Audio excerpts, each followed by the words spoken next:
So இதுல பாருங்க என்ன போடுறாங்க, இந்த 10 ரூபாய் நோட்டு இமேஜை போட்டுட்டு கீழே போட்டிருக்காரு 76 ஹேண்டட் ஓவர். 76 ஹேண்டட் ஓவர்னா என்ன, சாரி 76 கோடி ஹேண்டட் ஓவர். அடுத்து இந்த மெசேஜ் பாருங்க, 150 ஹேண்டட் ஓவர் அண்ணா. 150னா 150 ஹேண்டட் ஓவர் அண்ணா, 150 கோடி.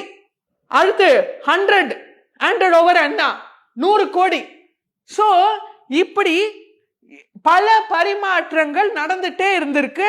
இதை எல்லா பணமும் வெளிநாட்டுக்கு, அதாவது சாமர்த்தியமா இங்க கொள்ள அடிச்சு அடிச்சு அடிச்சு நம்ம எங்கேயாவது என்னைக்கா மாட்டிடுவோமான்றத முதல்லயே வெளியில அனுப்பிடுறது. இது சாமர்த்தியம் பாருங்க. அடுத்து வெறும் வாட்ஸ்அப் மெசேஜ் மட்டும் இல்ல, பல இமெயில்ஸ், அதுல கூட இந்த 10 ரூபாய் நோட்டோட இமேஜ் அனுப்பி அந்த 10 ரூபாய் நோட்டோட சீரியல் நம்பர் அனுப்பி, அதுதான் எல்லா மக்களும் சொல்றாங்க திமுகன்றது சயின்டிபிக்கா கொள்ளையடிக்கிறதுன்னு. இதுதான் இந்த மாதிரி பல பரிமாற்றங்கள் அனுப்பியிருக்காங்க. 1 இல்ல 2 இல்ல. சோ இதுக்கு யாரு உடந்த, இந்த நம்ம முத்துவேல் கருணாநிதி ஸ்டாலின் அவர்களோட நிக்கிற இந்த மிஸ்டர் கவி பிரசாத்.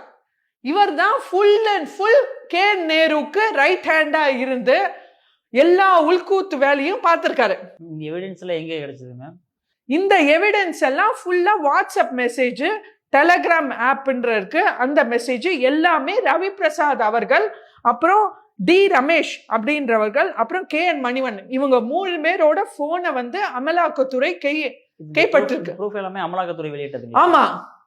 அடுத்து இங்க பாத்தீங்கன்னா இவர் ரவி பிரசாத் அவர்கள் கே என் நேரு அவர்களோட நிக்கிறார். சோ இவங்க எல்லாம் பாத்தீங்கன்னா வெளியில அவ்வளோ நீங்க அவரை பார்த்திருக்கவே மாட்டீங்க, ஆனா ஃபுல் வேலையும் அவங்களது தான். அடுத்து பாத்தீங்கன்னா